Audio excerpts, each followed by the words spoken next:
हाय दोस्तों, आपका स्वागत है हमारे यूट्यूब चैनल पर। आज हम जो देखने वाले हैं वो डेक्कर्स एल्गोरिदम सिंक्रोनाइजेशन मैकेनिज्म है।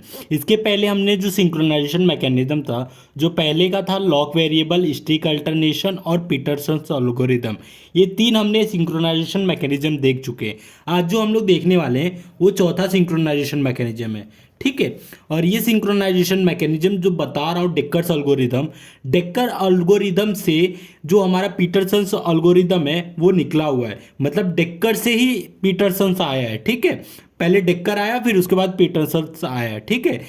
जो लोग पीटरसन्स एल्गोरिदम नहीं देखे हैं, मैं डिस्क्रिप्शन में उसका लिंक डाल दूंगा, आप लोग जाके वहां से देख सकते हैं, ठीक है। ये जो मैंने पॉइंट लिखा है, ये सारे पॉइंट पीटरसन्स एल्गोरिदम से ही लिए, क्योंकि पीटरसन्स एल्गोरिदम और डेक्कर्स एल्गोरिदम दोनों में बस यही एक डिफरेंस है कि डेक्कर्स में 2 लाइन का कोड बढ़ जाता है, ठीक है, और बाकी सारा पॉइंट मतलब सेम है, डिट्टो कोड सेम है, ठीक है। तो जो मैंने ये पॉइंट भी लिखा है वो पीटरसन्स एल्गोरिदम से ही लिया हुआ है, ठीक है। पहला क्या है हमारा busy waiting solution.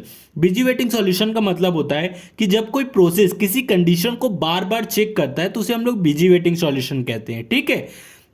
Wastage of CPU time. Wastage of CPU time का मतलब जैसे कि कोई प्रोसेस बार बार किसी कंडीशन को बार बार चेक कर रहा है, तो ये जाहिर सी बात है कि वेस्टेज ऑफ सीपीयू टाइम है, ठीक है। Software solution implement at user mode. ये सॉफ्टवेयर सॉल्यूशन जो है वो यूजर मोड का है। यूजर मोड का मतलब जैसे कि जो भी यूजर प्रोसेस रहेंगे हम लोग उसको कभी भी कहीं भी प्रीएम्प्ट कर सकते हैं, ठीक है। It is to process solution. To process solution का मतलब जैसे कि हमने लॉक वेरिएबल जो लिया था वो मल्टी प्रोसेस सॉल्यूशन था। मल्टी प्रोसेस सॉल्यूशन का मतलब मल्टीपल प्रोसेस क्रिटिकल सेक्शन को एक्सेस करते, ठीक है। और ये क्या है, टू प्रोसेस सॉल्यूशन, मतलब यहाँ दो प्रोसेस क्रिटिकल सेक्शन को एक्सेस करते हैं, ठीक है। It is combination of lock variable and stick alternation.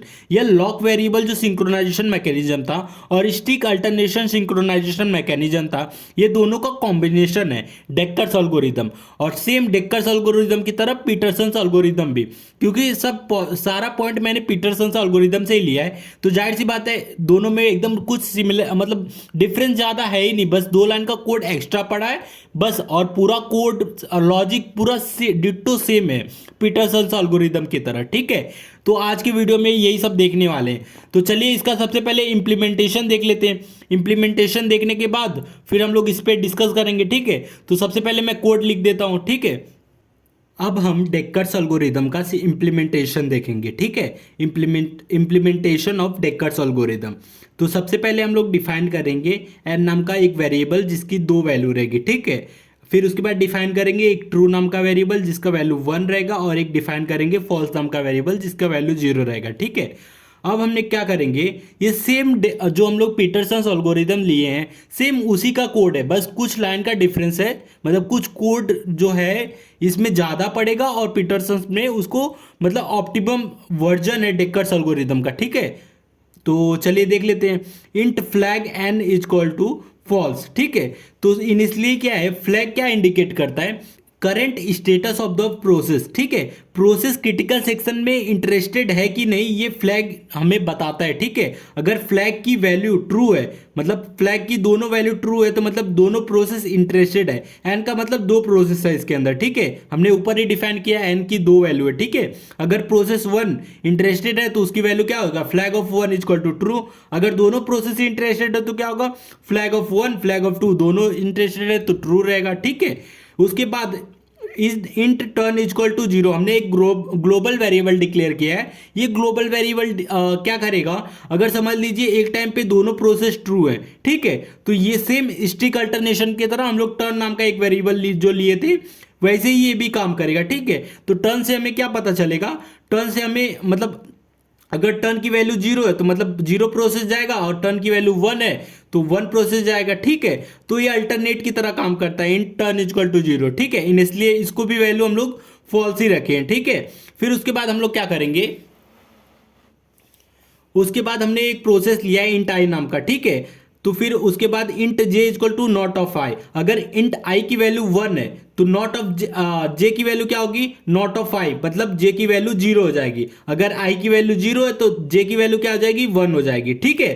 फिर उसके बाद हम लोग ने क्या एक कंडीशन लगाया वाइल 1, मतलब जब तक कंडीशन हमारा ट्रू है तब तक ये लूप चलेगा, ठीक है।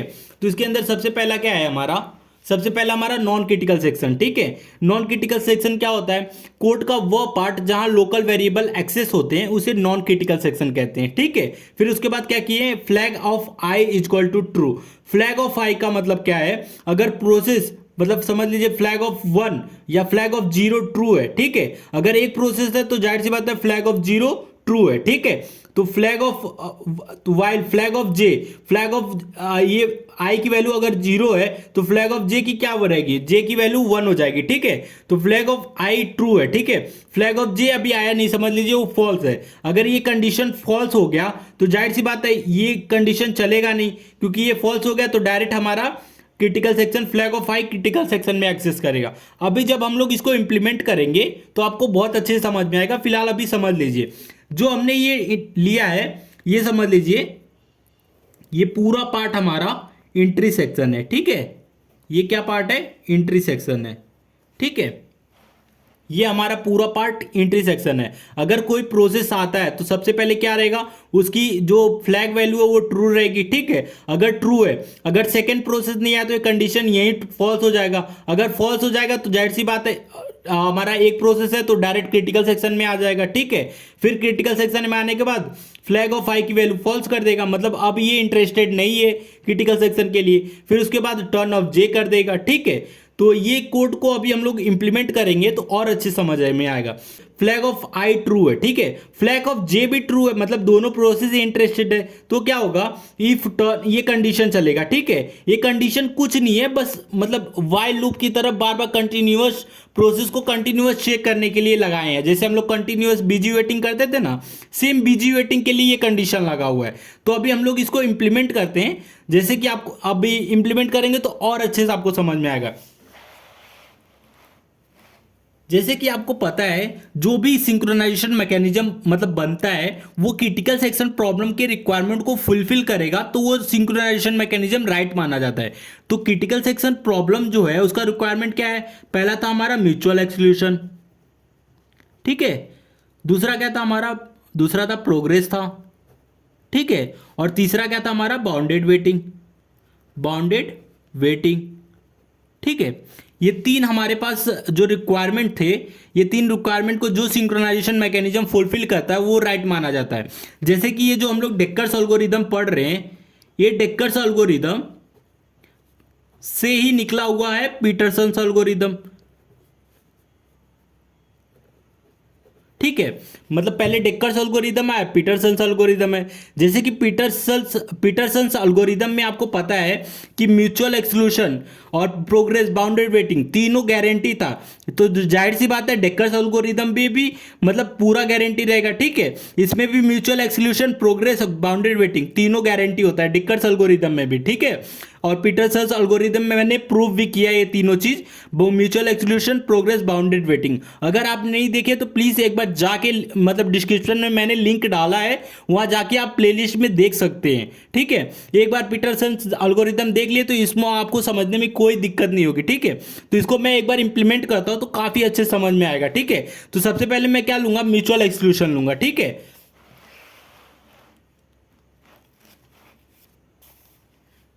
एक बार मैं लेता हूं एट टाइम t0 पे, समझ लीजिए एट टाइम t1 समझ लीजिए p0 प्रोसेस आया। ठीक है, एट टाइम t1 पे p0 प्रोसेस आया। ठीक है, अब जब ये देखिए अगर p0 प्रोसेस आया तो i की इनिशियल वैल्यू क्या हो जाएगी, i की इनिशियल वैल्यू 0 हो जाएगी और j की वैल्यू क्या हो जाएगी, 1 हो जाएगी।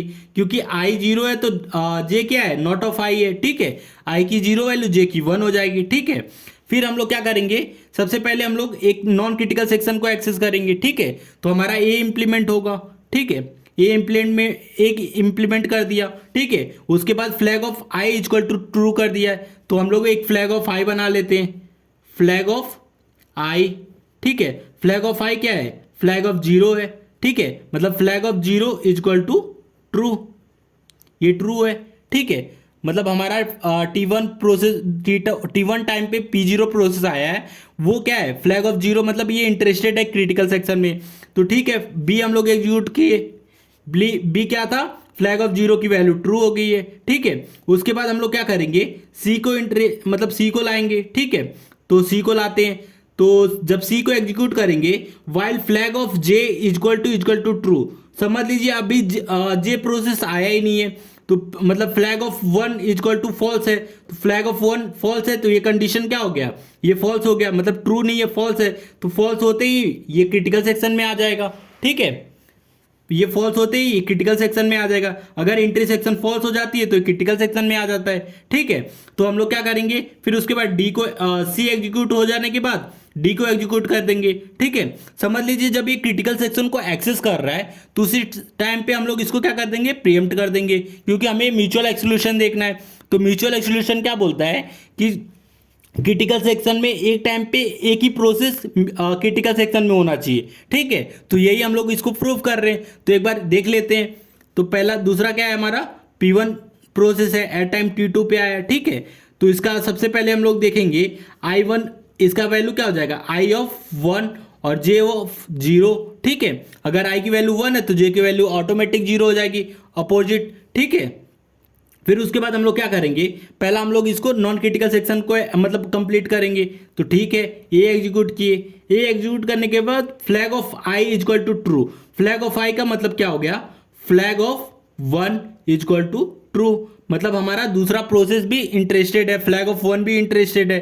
ठीक है, फ्लैग की वैल्यू भी हम लोग चेंज कर दिए, मतलब बी पे आ गए। ठीक है, बी को एग्जीक्यूट किए, बी को एग्जीक्यूट करने के बाद अब हम कंडीशन में देखेंगे, while flag of j, flag of j की वैल्यू इक्वल टू ट्रू होनी चाहिए। ठीक है, तो फ्लैग ऑफ जे की वैल्यू क्या है, फ्लैग ऑफ जे की वैल्यू आप देख सकते हैं इक्वल टू ट्रू, मतलब ये कंडीशन क्या हो गया, ट्रू हो गया है। ठीक है, जब ये कंडीशन ट्रू हो गया है, क्योंकि फ्लैग ऑफ 1 हमारा क्या है, ट्रू है। ठीक है, तो फ्लैग ऑफ 1 हमारा ट्रू है, तो हम लोग क्या करेंगे, टर्न ऑफ जे को फाइंड आउट करेंगे। ठीक है, अब हमारा देखिए टर्न की इनिशियल वैल्यू क्या थी, अब हमने डिफाइन नहीं किया, यहां हमने डिफाइन कर देते हैं,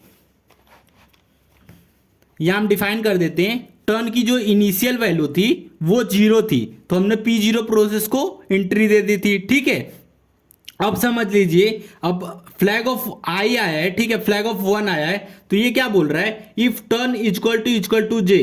ठीक है, ये मैं टर्न की इनिशियल वैल्यू 0 क्यों लिया है ये बता दे रहा हूं। ठीक है, स्टार्टिंग में जब हम लोग चल रहे थे, स्टार्टिंग में टर्न की वैल्यू 0 लिए थे। ठीक है, तो पहले 0 प्रोसेस रन हुआ था। ठीक है, अब टर्न की वैल्यू अभी 0 है, क्योंकि अभी क्रिटिकल सेक्शन अभी एक्सेस कर रहा है। ठीक है, जब क्रिटिकल सेक्शन एक्सेस कर रहा है, जब critical P0 process critical section को पूरा कंप्लीट कर लेगा तब उसको छोड़ेगा। ठीक है, अभी ये टर्न की वैल्यू इनिशियली अभी भी 0 ही है। ठीक है, अब हम लोग जो P1 प्रोसेस को लाए हैं, ये देखिए मैं, ठीक है अब ऐसे कर दे रहा हूं। ठीक है, अब P1 प्रोसेस को जब हम लोग लाए हैं तो B एग्जीक्यूट कर दिए, अब C एग्जीक्यूट कर रहे हैं, तो flag of J, flag of J का मतलब क्या होगा, flag of 1 equal to true, ये कंडीशन ट्रू है। ठीक है, तो हम लोग अंदर जाएंगे, जब अंदर जाएंगे तो क्या है, if turn equal to J।